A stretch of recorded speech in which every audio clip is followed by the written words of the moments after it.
Welcome to Global View. Join us on this multi-visual journey around the world.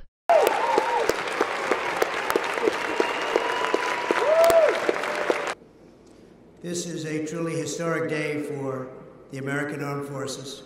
In just a few minutes, I will proudly sign into law the largest ever investment in the United States military.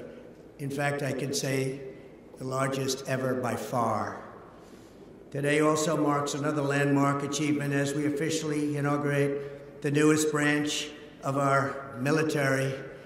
This is a very big and important moment. It's called the Space Force.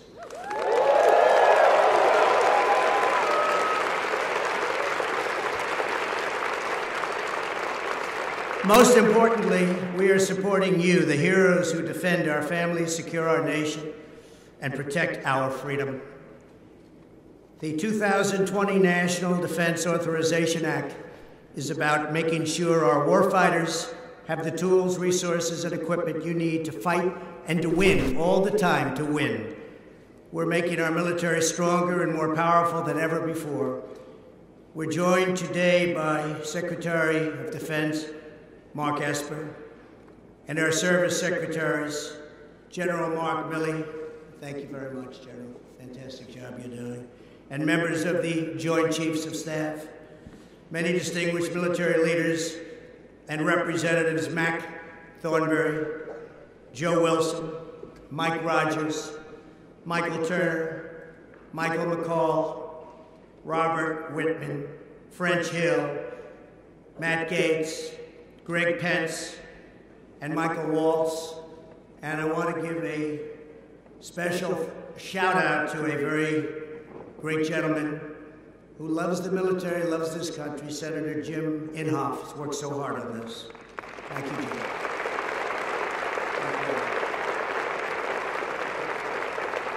I want to extend a special thanks to Commander of the Air Force, District of Washington, Major General Ricky Rupp.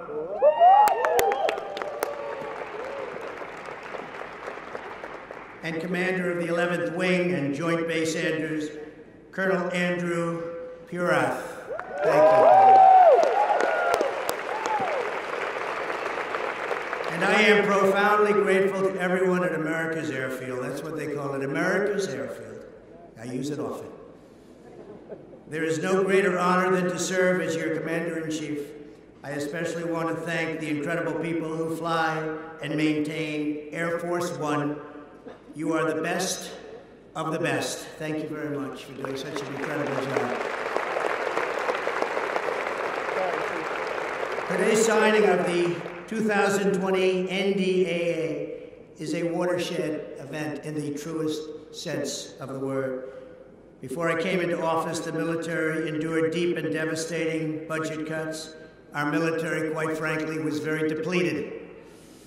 As a candidate for president, I promised to reverse these crippling cuts and to ensure our military remains unchallenged and unrivaled anywhere in the world.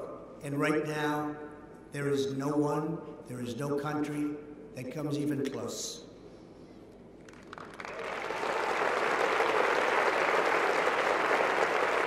The law I'm signing today provides $738 billion. That's with a B. $738 billion in defense funding for the 2020. That's an all-time record in the history of our country. That's the highest amount we've ever spent on our military. And that's after $700 billion in my first year and $716 billion last year. And it's all made right here in the USA. It's very important. And I have to say that we make the finest equipment, the finest planes, finest missiles, the finest ships. We make the finest equipment anywhere in the world. It's not even close. This brings our total investment in national defense since my inauguration to almost $2.5 trillion. And what's the good of a budget if you don't have the best military in the world? And now we focus on the budget a little bit. Is that okay? We'll focus on the budget. $2.5 trillion, so that's really something. and it's new and it's beautiful, and within the next 12 months you'll have most of it. In addition to massive acquisitions in the past 2 years, this bill authorizes nearly 100 new F-35s, 24 brand new FA-18s, 155 Army helicopters of all different types, 165 brand new beautiful Abrams tanks, said to be the best in the world, more than 50 Paladin howitzers, 2 new Virginia-class submarines, 3 new Arleigh Burke destroyers, a Ford-class aircraft carrier, and 2 others on their way, and much, much more. But as we discussed earlier, our military is getting far more than just new equipment. For this first time, and I have to say, you know what happened last year? It was a good pay raise, but now you're getting another pay raise, and this will be the largest pay raise in more than 10 years, more than a decade. So if you don't want it, you don't have to take it.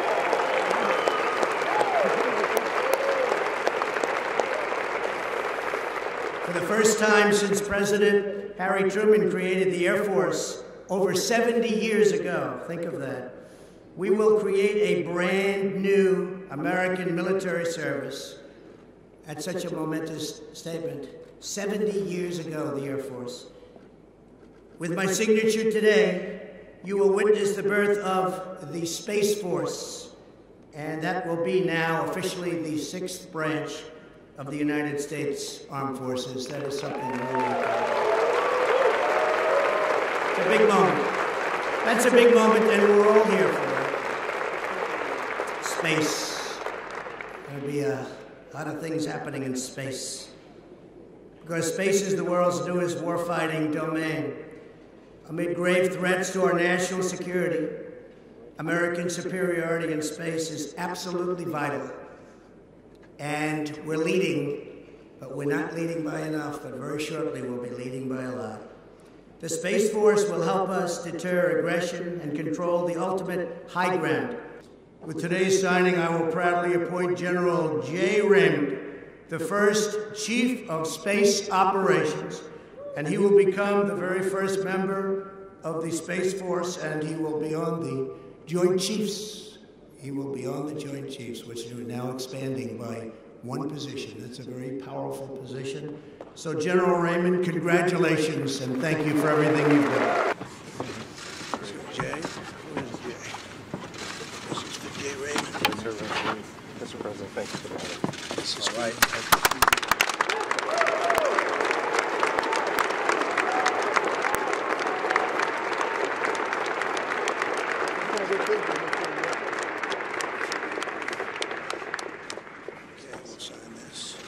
This is the thickness. Can you believe that?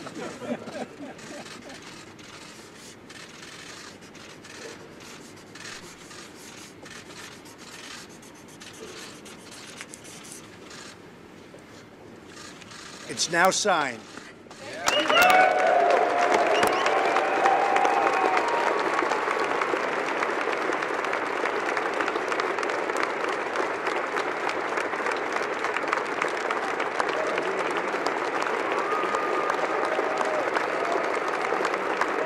2 weeks ago now, I told Leader McConnell I was ready to discuss trial rules.